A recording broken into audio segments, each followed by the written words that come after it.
Hi, I'm Katherine. I work for Thurston County Public Health in the Environmental Health Division. I work in the Water Quality Department, and a big portion of what I do is enforcing code for septic system and other water quality concerns. I took the Peace Enforcement De-Escalation course today.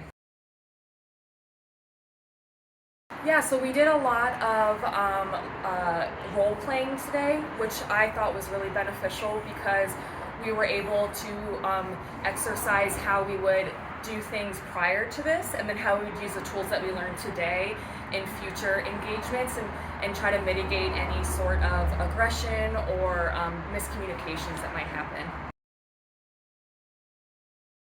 So oftentimes we receive complaints or we will be out in the field and we'll observe something and then we have to go respond to those complaints or observations to try to mitigate any surface water pollution or imminent health hazards that come from those pollutions. And with that, we often are enforcing code to make sure that people are in compliance with septic system maintenance.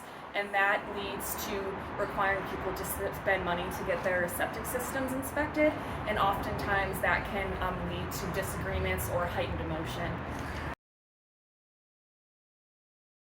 This class helped me be more in tune with what my triggers might be whenever people are engaging with me, and then how my response to those triggers could either escalate or de-escalate the situation. So just reminding myself that my feelings are valid and to take a step back before I respond. Them to know that what you do matters and that what you do is enough.